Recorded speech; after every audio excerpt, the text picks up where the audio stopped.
The city was still shaking off the remnants of dawn when the first golden rays of sunlight crawled up the glass skin of Horizon Tower. 50 stories of steel and ambition glinted against the Manhattan skyline, each pane reflecting decades of dreams, deals, and ruthless precision. From afar it looked untouchable, a monument to success. Up close it hummed with quiet intensity, the kind that comes only before something monumental.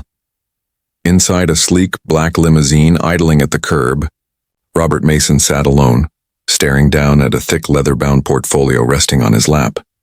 The embossed logo, Mason Industries, seemed to glow faintly in the morning light. He adjusted his silver tie, ran a weary hand over his lined face, and exhaled deeply. 58 years old, with the poise of a man who had long since conquered fear, Robert looked every bit the titan the world believed him to be. But in that private silence, the mask of certainty flickered. The hum of the limousine's engine was the only sound as he flipped through the final draft of the $980 million contract. Each page represented months of negotiation, each signature a symbol of his climb from a cramped garage in Ohio to a manufacturing empire worth $23 billion. His thumb brushed over a note scrawled in his own handwriting on the margin. Legacy move. No mistakes this time. Robert leaned back and closed his eyes for a moment. One last deal, he whispered to himself. Then I rest. He'd said that before, 5 years ago, 10 years ago, when his wife had begged him to slow down. She was gone now, tired of being married to a company instead of a man. His son had followed soon after, choosing a career far from Mason's corporate shadow. Their absence had become part of the rhythm of his success, a quiet ache buried beneath the applause. The driver's voice interrupted his thoughts.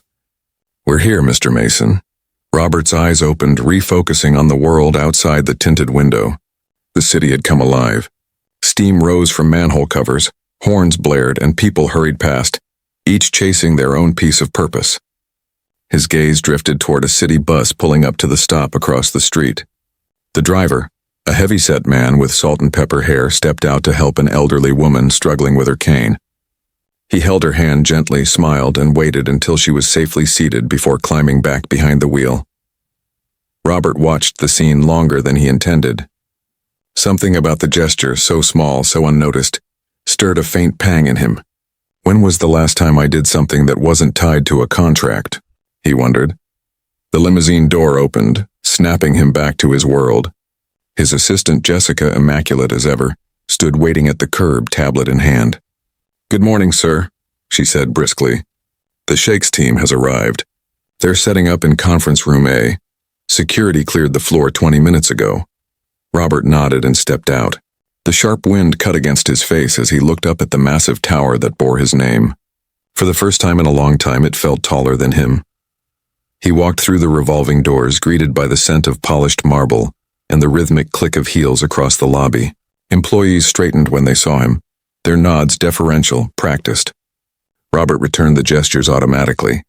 He knew the effect he had, the aura of power that followed him like a tailored suit. But inside, beneath the steel and composure, there was fatigue. You built this world, he reminded himself. Now finish it. As the elevator doors closed behind him, sealing him off from the noise of the city, Robert allowed himself one final glance at the portfolio in his hand. The logo reflected faintly in the mirrored wall, Mason Industries. A monument to every risk, every sleepless night, every betrayal and victory that had shaped his empire. The elevator ascended, smooth and silent. Somewhere between the 25th and 40th floors, he caught his reflection again. His eyes, once burning with ambition, now held something else. The hollow shine of a man who had won everything except peace. One last deal, he repeated inwardly. Then I rest. Far below, the bus driver's engine rumbled to life. The old woman smiled gratefully as the bus rolled away, lost in the flow of morning traffic. Neither she nor the driver could have imagined that before the day was over, their quiet kindness would intersect, and in the strangest, most extraordinary way, with the billion-dollar destiny of the man in the tower. The city's pulse had quickened by the time Nancy Wilson stepped off the early morning bus, clutching a frayed tote bag in one hand and the tiny fingers of her 7-year-old daughter in the other. The skyscrapers loomed above her like silent giants, their mirrored faces reflecting the awakening chaos of New York. For most, the day was just beginning. For Nancy, it had already been long. Her shoes were worn thin, her uniform faded from years of bleach and detergent. Still, she walked with purpose. She had cleaned the same building for 6 years, the Horizon Tower, home of Mason Industries and half a dozen billion-dollar firms. She knew every hallway, every stain on the carpet, every smudge on the glass walls that mirrored the lives of the powerful. Yet every morning, the sight of that colossal tower still took her breath away. At her side, Lily trotted along, her backpack bouncing against her small shoulders. Her eyes, wide and intelligent, darted from one detail to another. The pigeons pecking at crumbs on the pavement, the doorman's polished shoes, the way the sunlight sliced through the glass canopy of the tower. "Mom," Lily said softly, "why do rich people always walk so fast?" Nancy smiled tiredly. "Because they think time runs out quicker for them, sweetheart." As they reached the service entrance, the familiar voice of Henry, the bus driver, called after them. "Hey, Nancy!" he boomed from the open bus door. His face was round and kind, framed by the brim of his cap. "You tell that boss of yours he owes me a raise for driving his cleaning crew every morning." Nancy laughed, shaking her head. "You tell him yourself when you buy his company, Henry." Henry grinned and waved at Lily. "And you, young lady, what are you reading this time?" Lily held up the dog-eared paperback proudly. "Business contracts and legal basics." Henry's eyes widened. "You're kidding me." "You're reading that? I barely made it through the instruction manual for my coffee maker." "She reads everything," Nancy said, adjusting her bag. "Old files, junk mail, my paycheck stubs. The girl's got a brain that never stops." "I just like knowing how things work," Lily said simply. "Even boring things have secrets." Her words lingered as they disappeared into the building. Inside the gleaming lobby, the air was cool and sterile, filled with the faint scent of expensive cologne and money. Executives brushed past without a glance, their minds already buried in meetings, figures, and deals worth more than Nancy could earn in 10 lifetimes. Nancy flashed her staff ID at the security desk. The guard nodded without looking up. She was invisible here. As invisible as the shine on the marble floor she polished each night. The elevator ride to the upper floors was slow, the hum of machinery blending with the muffled chatter from her radio. Lily stood quietly, holding her mother's hand, staring up at the elevator's mirrored ceiling. "It's like going into the clouds," she whispered. When they stepped out onto the 50th floor, Nancy's breath caught as it always did. The world looked different here. Through the floor-to-ceiling windows, the city stretched endlessly, a mosaic of glass, traffic, and ambition. "Stay close, honey," she said, pulling the vacuum from the supply cart. "I just need to finish this floor before the big meeting starts." Lily nodded and wandered to a quiet corner, sitting cross-legged on the floor with her book. But her eyes didn't stay on the page for long. She watched the men and women in expensive suits pacing the corridors, talking fast and sharp, their words like gunfire. She could sense something in the air, a kind of nervous electricity that made her small hands tremble with excitement. "Big meeting today?" Lily asked as her mother plugged in the vacuum. "The biggest," Nancy said. "Some foreign businessman's coming in. They say it's a deal worth almost $1 billion. $1 billion? Lily's voice was hushed, awed. "That's 1,000 millions. "Yep," Nancy said. "And all for signing a few papers." Lily frowned thoughtfully. "That's a lot of money to trust on just papers." Nancy chuckled and brushed a strand of hair from her daughter's face. "Don't think too much, sweetheart. Not everyone gets to ask questions." But Lily couldn't stop thinking. Papers, contracts, signatures. They were just words on pages, yet they could move billions, end companies, or build empires. She didn't understand all the terms, but she understood patterns, fonts, margins, details. And she loved details. Through the glass wall of conference room A, she caught sight of men setting up screens, cables, and briefcases. A tall man stood at the center, his posture straight, his presence commanding. Lily had never seen anyone who looked so confident, so certain of his place in the world. Robert Mason. She recognized his face from a magazine cover she'd once pulled from a recycling bin. The industrial king of America. Lily watched him silently, eyes narrowing as the assistants brought in stacks of paper. Her fingers tightened around her book. Something in her young mind stirred.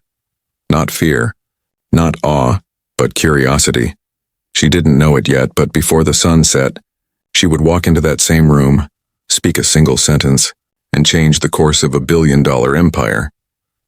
And far below the bus driver, Henry was parking his bus for his lunch break, completely unaware that the little girl he'd teased about boring books was about to expose the most sophisticated corporate trap he'd ever read. About in the news, the storm had not yet broken, but the air had started to hum.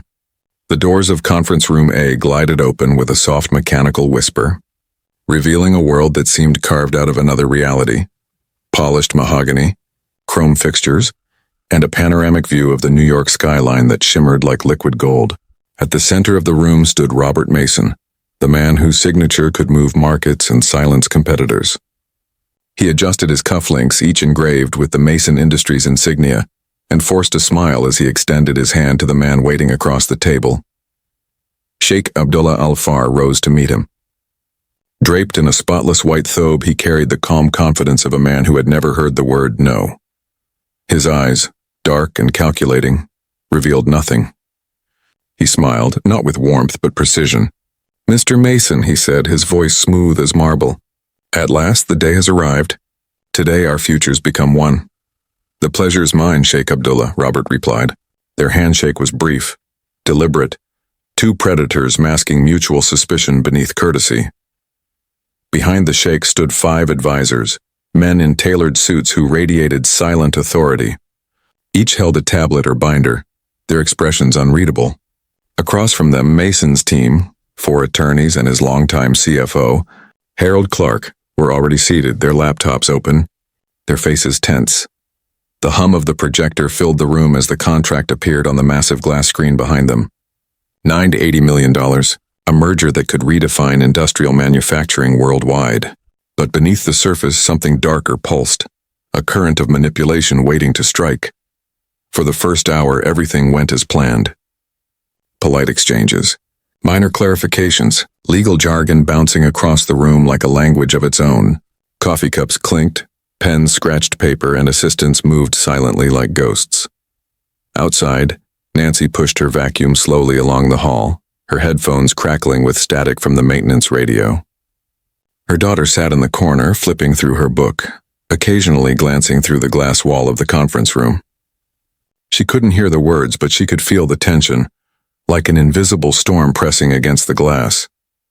Inside, Robert's composure began to show cracks. He could sense it, the sheikh's confidence, the subtle smirks exchanged between his advisors, the way they watched him rather than the contract. Something about their calm bothered him. Deals this large always carried tension, but this was different. It wasn't negotiation. It was theater. "Let's move to the intellectual property section," said Ahmed, the sheikh's chief counsel, a thin man with perfectly combed hair and a voice that dripped authority. Robert nodded. "We've reviewed it thoroughly. It should be fine." "Of course," Ahmed replied with an almost imperceptible smile. Still, for formality, the projector clicked.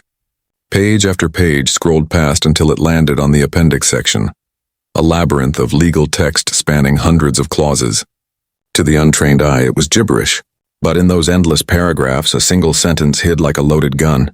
The sheikh watched in silence, hands folded neatly before him.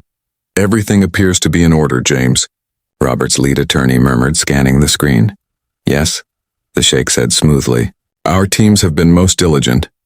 We left nothing to chance." His tone carried something faint, a flicker of pride or perhaps triumph. The projector suddenly flickered, the image distorting. A line of static shot across the screen. The light dimmed. "Technical issue," said one of Abdullah's aides. "We should take a short break while it's resolved." Robert exhaled, loosening his tie slightly. "Fine," he said. 5 minutes. The tension broke, at least on the surface. Lawyers shuffled papers. Assistants whispered. Abdullah rose and turned to the window, admiring the skyline like a king surveying his domain. Outside, the cleaning crew resumed their quiet ballet. Nancy unplugged her vacuum to move it closer to the conference door. Lily sat cross-legged, nose deep in her book again, but her attention was elsewhere. From her angle, she could see the massive projection screen through the half-open blinds.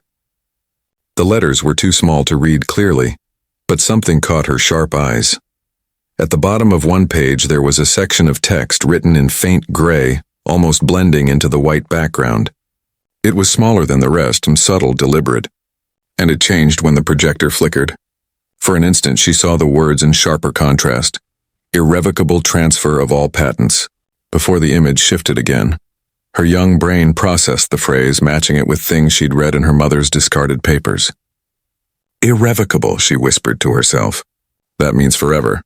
Her pulse quickened. Mom, she whispered, tugging at Nancy's sleeve. Look at that screen. Nancy turned briefly. Honey, not now. Mommy's working. But there's something wrong with those papers, Lily said urgently. Nancy sighed, smiling faintly. Sweetheart, that's $1 billion contract. I think they know what they're doing. But Lily didn't look convinced. She stared at the flickering words again, biting her lip. There was something there, she could feel it. A lie buried in plain sight. Inside the conference room, Robert returned from the hallway, a glass of water trembling slightly in his hand. His reflection caught in the glass wall, strong, confident, but strangely fragile in that moment. He didn't know why, but unease crawled up his spine. He could almost feel eyes on him. Not hostile, but watchful. Behind him, through the narrow gap in the blinds, a child was staring directly at him. For a brief second, their eyes met. Her gaze wasn't childish curiosity, and it was awareness, like she knew something he didn't. Robert blinked, unsettled, and turned back to the table. The projector light flickered once more, and somewhere deep within the hundreds of neatly printed pages, the trap waited, coiled and silent, ready to snap shut the moment his pen touched paper. But fate had other plans, because on that quiet floor of the Horizon Tower, the man worth billions and the girl worth nothing to the world were about to change each other's destinies forever. The conference room buzzed faintly with the low murmur of voices and the hum of the projector's fan. Behind the thick glass walls, a billion-dollar illusion glowed on the screen, words and numbers carefully arranged to look harmless, even fair. To everyone inside, it was business. But to one girl sitting quietly outside, it was something else entirely. Lily Wilson sat cross-legged near the hallway wall, her book open but forgotten in her lap. Her small face was illuminated by the cold fluorescent light, and her sharp brown eyes stayed locked on the projected contract. The reflection shimmered faintly on the glass partition and she squinted, her child's mind racing to understand what she'd just seen. Irrevocable transfer of all patents, she whispered under her breath again, testing the words like puzzle pieces. All patents. That means everything they own. She didn't fully grasp the complexity of what she'd read, but she knew one thing. That line wasn't supposed to be there. It didn't fit. Her heart started to beat faster. She looked toward her mother, Nancy, who was kneeling nearby, wiping a metal railing with the steady rhythm of habit. Nancy's world was one of surfaces. Clean the glass, polish the steel, never disturb the powerful. Lily's world, however, was made of curiosity and questions, the kind most adults stopped asking long ago. Mom, Lily said again, her voice small but firm. Something's wrong with that paper. Nancy smiled absently, tired. Sweetheart, that's not a paper. It's a contract, and a very big one. Let the grown-ups worry about it, okay? But Lily didn't stop looking. Her eyes darted across the mirrored conference room as the projector flickered again. She could see the men in suits, the tall man with silver hair standing proud at the head of the table. She'd seen his picture before. Robert Mason. She remembered his name from the newspaper her mom had used to wrap a sandwich last week. Mason Industries to finalize record merger. He looked like a man who had never had to ask for permission in his life. His back was straight, his jaw tight, his eyes the kind that measured people instead of meeting them. But as he leaned forward to speak, something about him seemed tired. Not weak, but heavy, like he carried the weight of invisible chains. Inside the conference room, Robert was speaking to his attorney in low tones. I want another look at the ownership clause, he said. Something about the structure doesn't feel balanced. Ahmed, the Sheikh's counsel, smiled thinly. I assure you, Mr. Mason, everything has been reviewed and approved. There is nothing new. Robert's gaze stayed steady. Then you won't mind if I read it again. The Sheikh leaned back in his chair, his gold watch flashing under the recessed lights. His smile was easy, confident. By all means, my friend, read as much as you wish. I have nothing to hide. The line was delivered with perfect calm, but it was too perfect. The kind of calm that comes from a man who knows he's already won. Nancy watched the lights from the conference room reflect off the glass walls. She'd cleaned this floor so many times she could navigate it in darkness. She didn't understand much of what was happening inside, but she knew power when she saw it, and she knew fear when she felt it. The silence between words inside that room was full of it. Meanwhile, Lily's attention sharpened. Her small body leaned forward as if drawn by instinct. The more she looked, the more that faint line of hidden text seemed to burn in her mind. The font was smaller, the letters lighter, almost the same color as the white page itself. She'd seen tricks like that before, in the discarded legal notices her mother brought home for her to practice reading. Companies hid words in fine print when they didn't want people to notice them. Her throat felt dry. She stood up slowly, her heartbeat quickening. "Mom," she whispered, "I think they're trying to trick that man." Nancy frowned, startled by her daughter's intensity. "Lily, hush." But Lily wasn't listening anymore. She clutched her book to her chest and took a few steps closer to the conference room door, watching the meeting unfold like a scene from a movie she couldn't turn away from.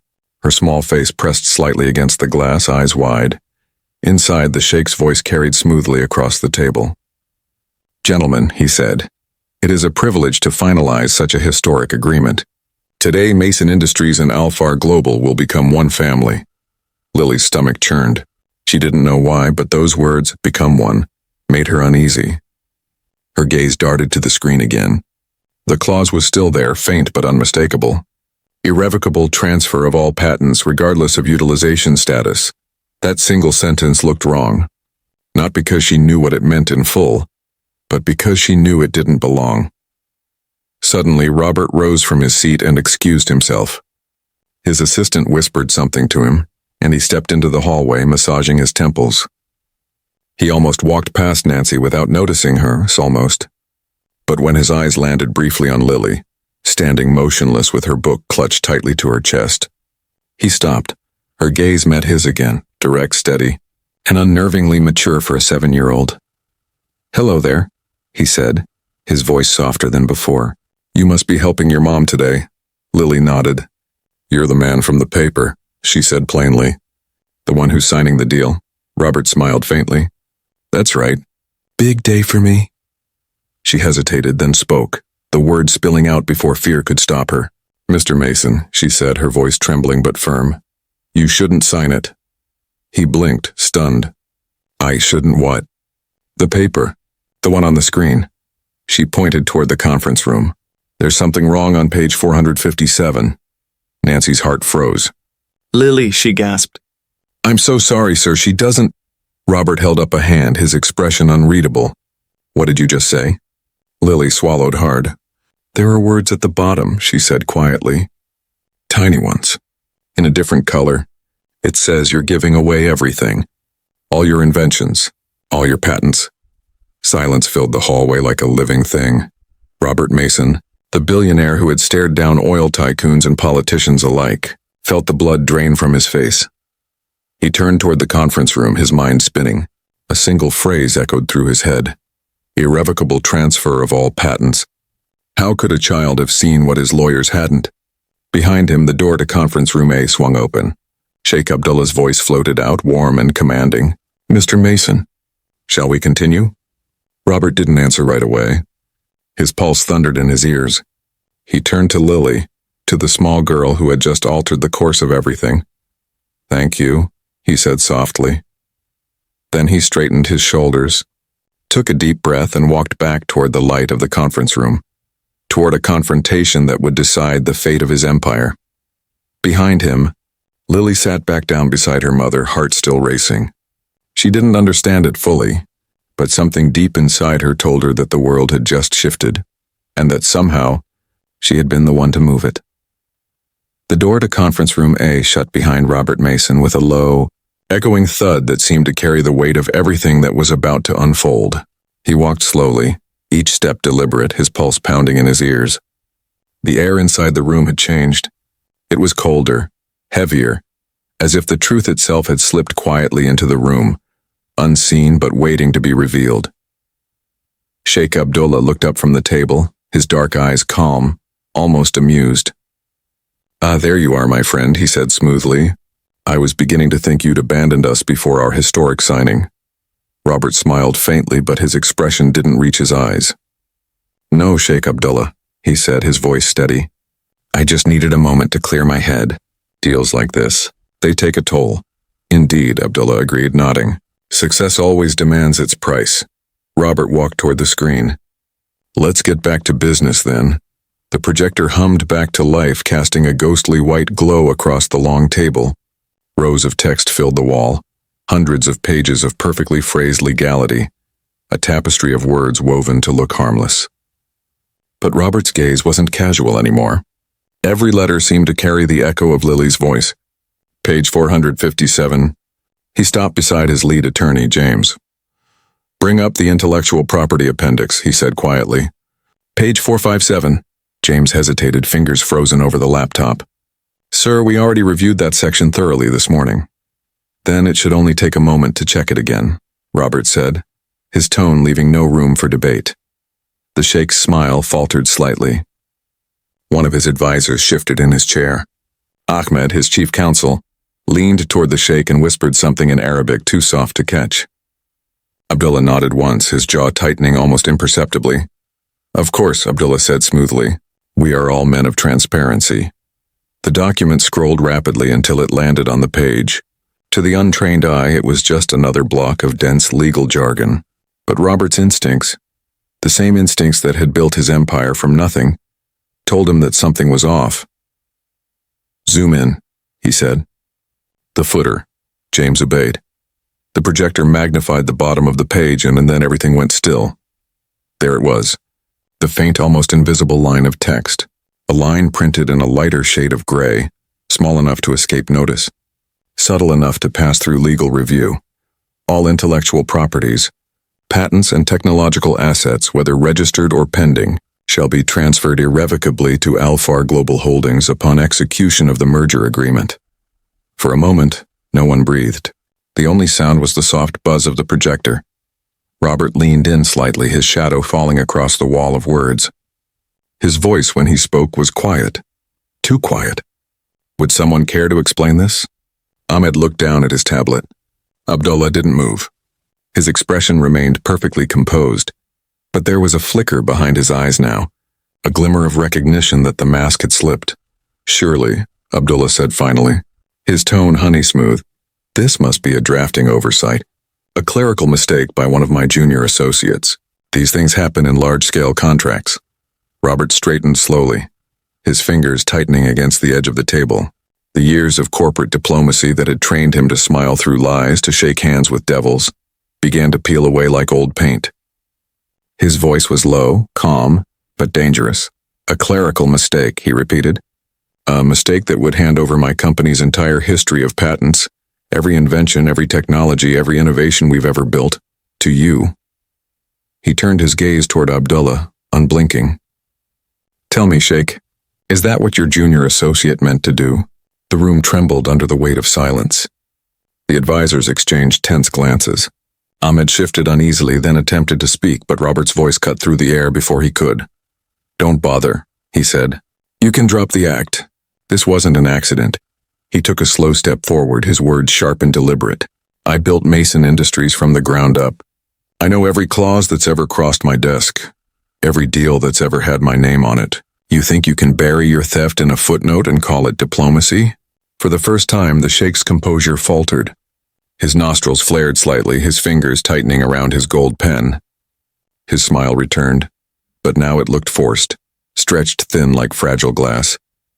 "Mr. Mason," he said, his tone cool and diplomatic, "I would advise you to reconsider your tone. Accusations such as these are unbecoming. We are partners, not enemies." Robert's eyes hardened. "Partners don't stab each other in fine print." He turned toward his team. "James, save the file. Print every page. And lock this contract down immediately." The attorneys jumped into motion. Abdullah's advisors exchanged alarmed whispers in Arabic.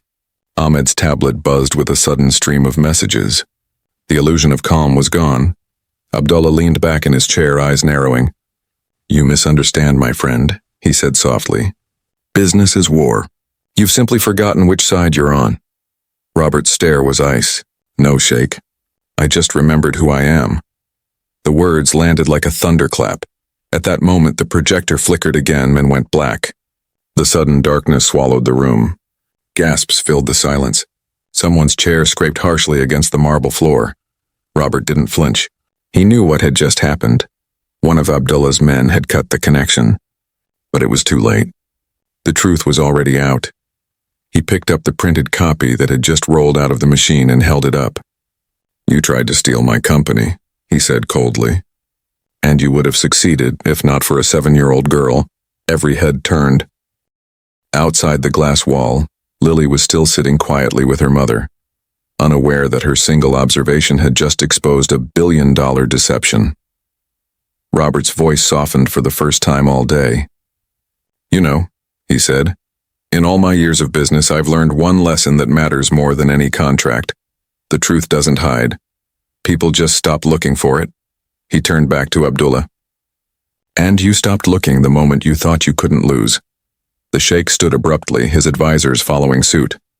"This conversation is over," he snapped. "You'll regret this insult." Robert gave a small, tired smile. "Maybe," he said, "but not today." As Abdullah stormed toward the exit, the mirrored doors hissed shut behind him, sealing the confrontation like the end of a duel.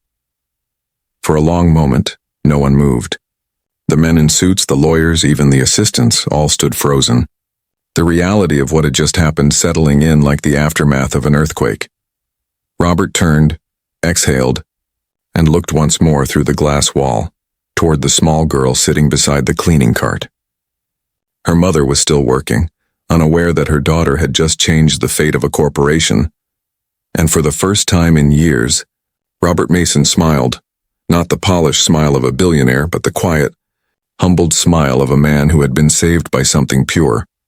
Outside, far below the tower, a city bus rolled past on its daily route, and in the driver's seat, Henry glanced up at the skyscraper and muttered to himself, "Whatever's going on up there today must be something big."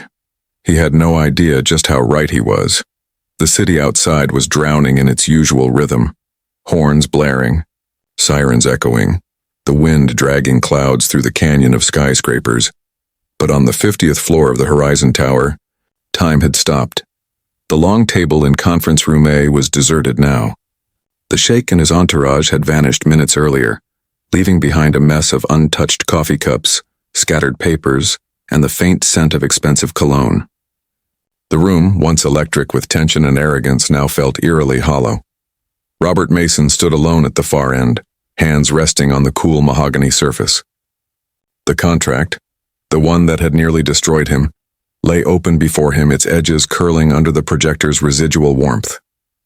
He stared at the faint gray text one last time, tracing the nearly invisible words with a shaking finger, a billion-dollar deception hidden in half a line. He'd faced ruthless rivals, government audits, and trade wars, but never something this sinister. Never something so precise, so deliberate. He wasn't angry anymore. Not exactly. Anger had burned through him during the confrontation. What remained now was something heavier, disbelief. And gratitude, because the truth was simple and terrifying. If not for a 7-year-old girl, his life's work, 25 years of sleepless nights, relentless ambition, and sacrifice, would have been signed away in ink before lunch. He turned toward the glass wall, where sunlight now spilled through the blinds, casting striped shadows across the floor. Outside in the corridor, he saw Nancy Wilson packing up her cleaning cart. Lily sat beside her, swinging her legs idly, the same old paperback open on her knees. Robert took a deep breath, straightened his tie, and walked out. Nancy froze the moment she saw him. Her eyes widened, panic flashing across her tired face. She dropped the spray bottle she was holding. "Oh God, Mr. Mason. I'm so sorry about earlier," she blurted, words tumbling over one another. "Lily didn't mean to interrupt you. She talks too much sometimes. I swear she—" Robert raised a hand gently. "Nancy," he said. His voice was softer than she'd ever heard it. "It's all right." She hesitated, eyes darting between him and her daughter. "Sir, please don't fire me," she said quickly, almost whispering. "We really need this job." Robert looked at her, and for the first time in years, he felt something break inside him, the hardened layer of distance that success had built brick by brick around his soul. "I'm not firing you," he said quietly. He turned toward Lily, who was looking up at him with the same calm, piercing eyes she'd had earlier. The same eyes that had seen what his entire legal team had missed. In fact, he added, your daughter just saved my company. Nancy blinked. Saved your company? Lily's voice broke the silence. It was right there, she said simply, as if explaining something obvious. The words didn't match. You were all looking at the big stuff, but it's always the small stuff that matters. Robert knelt down to her level. For a man like him, kneeling wasn't something he'd done in decades. Yet here it felt like the only right thing to do. You saw something no one else did, he said, looking her in the eyes. Do you understand what that means? Lily nodded slowly. It means people don't pay attention when they think they already know everything. He stared at her for a long moment, speechless. A strange mixture of awe and humility washed over him. The girl wasn't just smart. She was clear. Her way of seeing the world was pure, uncorrupted by greed, fear, or ego. All the things that had blinded men like him. He reached into his pocket and pulled out his business card, gold embossed and gleaming under the hallway light. Nancy, he said, handing it to her, I want you to call my office tomorrow morning. Tell my secretary that I asked to speak with you personally. Nancy hesitated, the card trembling in her hand. Sir, what for? For Lily, Robert said simply. Her mind deserves a chance to grow. I'll make sure she gets one. Nancy covered her mouth with her hand. Her eyes filled with tears, the kind that come not from sadness but from the shock of hope after years of expecting nothing. Thank you, she whispered. You don't know what this means to us. Oh, Robert said with a small, tired smile. I think I do. He stood up slowly, exhaling deeply, and turned toward the window again. Outside, the sky was bruised with approaching rain, streaks of light cutting through the gray. The world felt sharper somehow, more alive, sir. Lily's voice piped up again. He turned back to her. Are you still going to sign the deal? She asked. Robert chuckled softly. Not that one, he said. Not ever. She nodded thoughtfully, as if that answer satisfied her completely. Then, with the simple curiosity of a child, she added, Are you going to make a new one? Robert's smile faded into something more reflective. Maybe, he said quietly. But this time I'll read every word myself. Nancy and Lily began gathering their things, preparing to leave. As they walked toward the elevator, Robert found himself watching them. The mother pushing the heavy cleaning cart, the daughter skipping beside her, humming a tune from some forgotten children's show. They looked so ordinary, and yet they were anything but.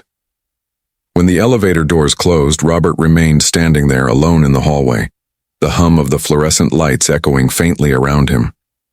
For the first time in years, he didn't feel powerful. He didn't feel victorious. He just felt grateful. He walked back into the empty conference room, picked up the leather portfolio that held the contract, and stared at it for a long moment. Then, with a sharp flick of his wrist, he tossed it into the trash bin. As he turned to leave, thunder rolled outside, deep and distant but promising rain. He loosened his tie and smiled to himself. For a man who'd once believed success was measured in billions, it was a strange thing to realize that the person who'd saved him from ruin was a little girl who couldn't yet multiply fractions. Downstairs, through the glass entrance of Horizon Tower, he saw them, Nancy and Lily stepping onto a familiar yellow bus. The driver, Henry, waved to them with his usual grin. Lily waved back through the window as the bus pulled away into the stream of traffic, its taillights glowing against the storm-dark sky. Robert Mason stood there in silence, watching them disappear into the distance. And somewhere deep in his chest, beneath the layers of armor and ambition, something long forgotten stirred again. Something warm, something human. It was the sound of his own heart finally beating for something other than victory. The storm that had hovered over the city all afternoon finally broke that night. Rain slashed across the glass walls of the Horizon Tower, washing away the grime of the day as lightning flashed between skyscrapers like camera flashes from the heavens themselves. In his top-floor office, Robert Mason sat alone, the glow from his desk lamp cutting through the dimness like a spotlight in a theater after the actors have gone home. The contract, the near ruin of everything he'd ever built, was gone, shredded into ribbons that now sat at the bottom of a wastebasket beside his desk. The sound of the storm outside was strangely comforting, like a cleansing. He turned to the television mounted on the far wall. The late-night news ticker scrolled across the bottom of the screen, each headline more shocking than the last. Sheikh Abdullah Al Far under investigation for fraudulent merger practices. Global scandal erupts. Secret IP transfer scheme exposed. Mason Industries CEO cancels $980 million. Deal minutes before signing. Insider tips lead to revelation. Robert leaned back in his chair, eyes half closed, letting the words sink in. His empire was safe. The trap had been revealed. His company's stock had plummeted briefly, only to soar again once the truth came out. The world was calling him the man who outsmarted the sheikh. But he knew the truth. He hadn't outsmarted anyone. A little girl had saved him. The phone on his desk buzzed softly. It was Jessica, his assistant. "Sir?" she said hesitantly. "The press wants a statement. They're asking how you caught it. The hidden clause. They want to know who found it." Robert looked out the window. The storm clouds had begun to part, and the first thin line of dawn stretched across the horizon. "Tell them the truth," he said quietly. "The truth?" she echoed, unsure. "Yes," he said, a small smile tugging at his lips. "Tell them it wasn't me." By morning, the world knew. Every newspaper, news site, and television broadcast carried the same astonishing story. Billion-dollar trap stopped by 7-year-old janitor's daughter. The girl who saved an empire. Social media erupted. Photos of Lily Wilson, the shy, bright-eyed girl from a working-class family, flooded the internet. Hashtags trended across the globe. Lily, the reader, and Daishan, little hero. Reporters camped outside the Wilsons' small apartment in Queens. Cameras flashed as Nancy, overwhelmed and tearful, tried to explain what had happened. "I didn't even believe her at first," she said, clutching Lily's hand. She saw something that no one else did. Lily, in her soft, steady voice, simply told the world, "I just like reading things carefully." That same afternoon, Robert Mason stood at a podium in the marble atrium of Mason Industries, facing a crowd of employees and journalists. The entire building had stopped to watch. Behind him, a giant banner hung across the wall. The Lily Wilson Scholarship Fund, for the children who see what others don't. The air was thick with applause as Nancy and Lily were escorted to the stage. Nancy's hands trembled as she looked out at the sea of suits and cameras. But Lily walked beside her calmly, holding Robert's card in one hand and her old paperback book in the other. Robert stepped forward and placed a hand gently on her shoulder. His voice carried across the hall, not booming but strong, the voice of a man who had found something more powerful than pride. 25 years ago, he began, I built this company with the belief that success comes from hard work, vision, and discipline. But yesterday, a little girl reminded me of something I forgot long ago, that sometimes greatness comes from simply paying attention. He turned to Lily, smiling. This young lady saw the truth when no one else did. She didn't have a law degree or a board seat or a billion-dollar company. All she had was curiosity, courage, and eyes that refused to look away. The room erupted into applause, echoing against the marble walls. Nancy wept silently. Lily looked up at him, confused but smiling shyly, unsure what all the fuss was about. Robert continued, his voice thick with emotion. As of today, Mason Industries will fund full academic scholarships for children from working families, those with potential that deserves to be seen. The first of those scholarships will be named after the girl who saved us all, the Lily Wilson Scholarship. He stepped back and handed Lily a framed certificate with her name on it. The flash of cameras lit the room like lightning. But in that moment, Robert wasn't thinking about headlines or reputations. He was thinking about redemption, about how a single act of honesty had saved him not only from ruin, but from himself. That evening, after the chaos of reporters and photographers faded, Robert found himself standing alone in the company lobby. The city lights glittered outside, reflected endlessly in the glass doors. As he turned to leave, he noticed something taped to the security desk, a piece of notebook paper. Written in careful, uneven handwriting, it read, Dear Mr. Mason, I drew you a picture. It's you shaking hands with the man in white again, but this time you have your own paper too. That means you read it first. Always read the small words. Lily attached to the note was a crayon drawing. In it, 2 stick figures shook hands. Between them, a small red heart floated in the air. Robert stared at it for a long time. His chest tightened, and for the first time in years, he felt something that wasn't exhaustion or pride or victory, but peace. He folded the drawing carefully and placed it inside his jacket pocket. As he stepped out into the cool night, the rain had stopped. The air smelled of pavement and possibility. A city bus rolled past, its headlights glowing through the mist. Inside, through the fogged window, he thought he saw a little girl with bright eyes waving at him. He waved back. The bus disappeared into the distance, carrying away the child who had saved a billionaire, a company, and perhaps even a piece of humanity itself. And in that moment, as dawn broke across the skyline, Robert Mason finally understood the truest form of wealth, not the kind measured in dollars but in decency.